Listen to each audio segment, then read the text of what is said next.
Hi, everybody. Welcome back to the channel. Tonight we've got Steve Hill, Black Atheist Satanist, to tell us about how to run for office and some advice on how to get involved, maybe in your local politics, since we're all going to have to cope with um, the orange Palpatine there in the DC with their Project 2025. As you say, have changed the J to a T. We want to protect 2025, right? We want to protect the Constitution. We don't want fascism. That seems to be what they want. So getting involved is hopefully one way we can fight back. And I know that Steve has been involved in has run for office several times. So Steve, maybe let us know what kind of advice you can give on people who want to get involved in politics. Well, first thing I would do would be, and since I think people who inevitably run for office, I think there's at a base level, you have to be an activist. You have to be. It's like, why would you, even though some people do it, but I would just say start out at whatever activism you're doing. See, I started out, never intended to run for office. I was just an activist. I worked with a program with the Los Angeles County Sheriff's Department, ironically, called the VITA program, Vital Intervention and Directional Alternatives for Youth. It was a at-risk youth group, kind of a paramilitary organized. We would teach the kids how to march, close order drill like they're in the military, and they'd have to have discipline and know how to work together and teach them about bonding together as a unit and leadership. You put someone in charge, and it was a good program because honestly, I think it did redirect these kids' motivations towards something positive instead of getting in fights at school or stealing or being violent or whatever, joining a gang. So that's what I was doing. And I would recommend to anyone, if you're going to do that, because that gets your face known in the community when people see you out doing things. And then you meet other like-minded people. And I started meeting people who were like feeding the homeless, protecting LGBTQ rights in that community, allowing them the space to feel free without being threatened. You start off like that, get your face known, maybe get your name known a little bit. And then I would suggest starting off small, like at the school board level, maybe even city council, depending on how much money you have, because the dirty, nasty, filthy, foul truth of this is you got to have a lot of money. And it keeps a lot of good people from running for office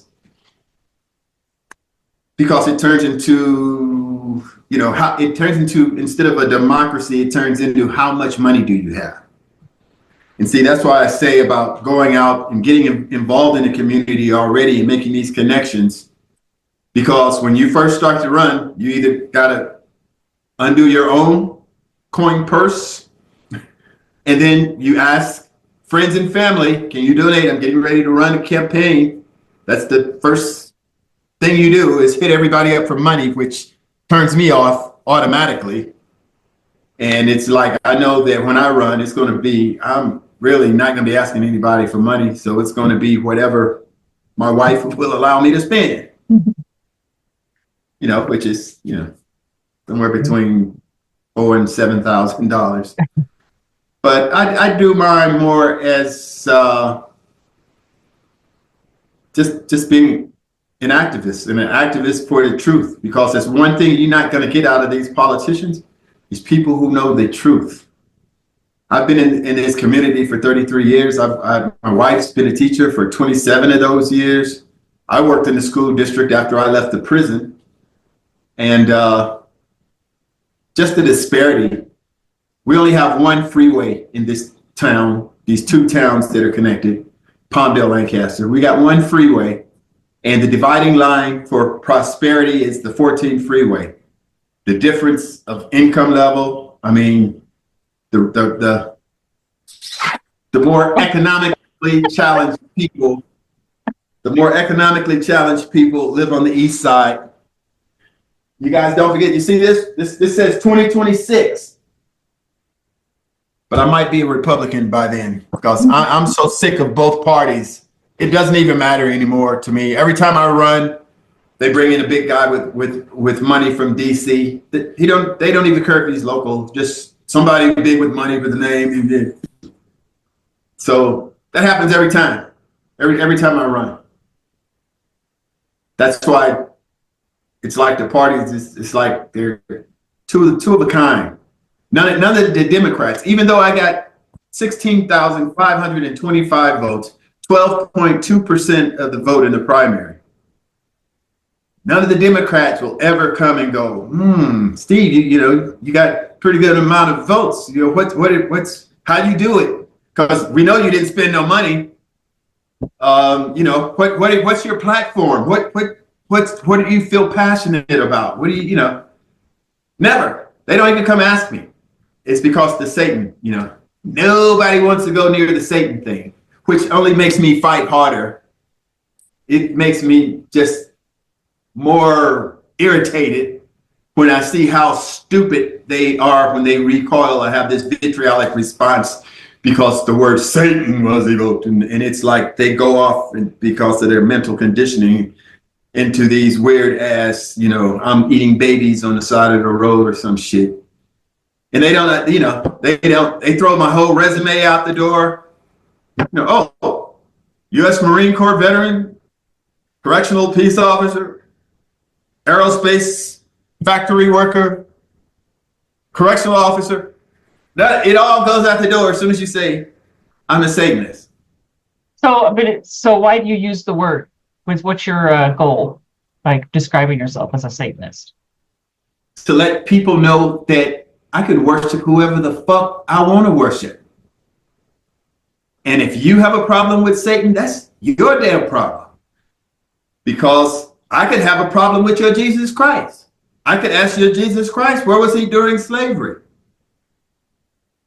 And during slavery, what did they do? They didn't give us good food. They didn't give us good clothing. They didn't give us good education. They didn't give us good housing.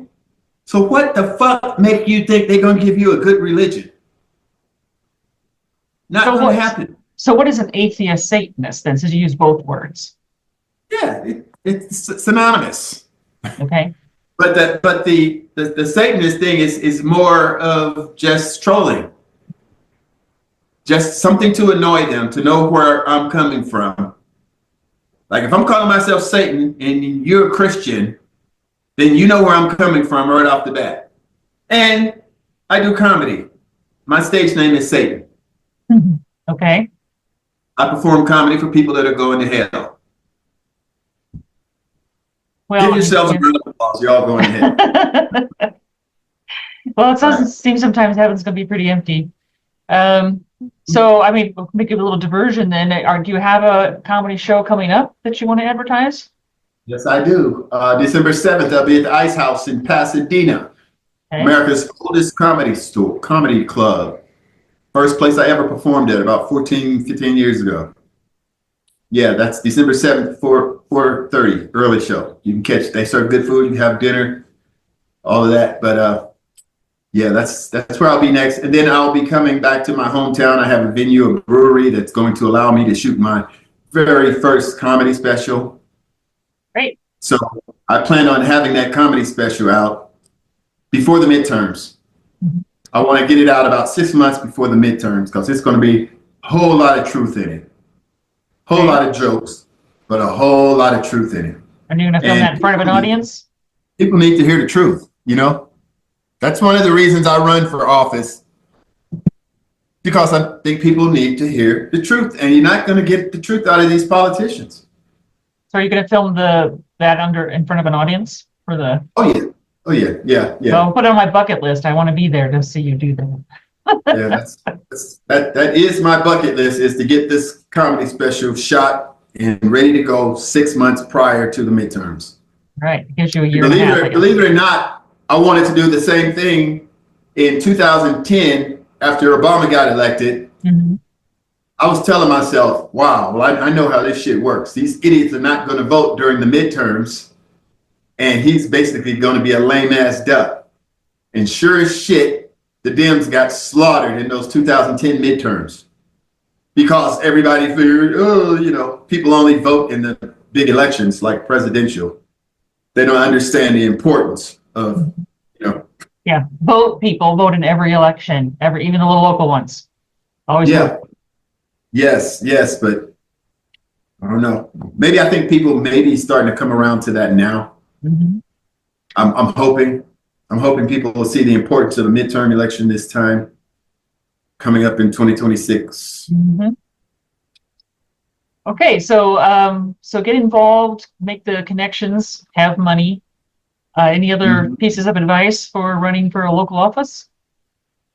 I would just say surround yourself with people who are go-getters, Mhm. people who are constant, people who you know, because I know I meet a lot of people, and they'll call you on the phone, they'll talk to you, they'll see you somewhere, they know everything you're doing, and they'll talk and they're all motivated. Let's do this, or they'll call you up same way. Unfortunately, most of them are women also. I don't know why, but you know, they'll talk to you on the phone for an hour to all of the stuff they want to do, and yeah, can you come on, yeah, let's, you know, rah, and then they go away. You don't see them, hear from them 5-6 months. Like, where'd you go? Like, fuck, I thought we was getting ready to have a revolution, and now you're gone. So yeah, get some people who are in it, you know, passionately for the long haul, not just like when one of us get killed by the police, now everybody want to be a damn activist.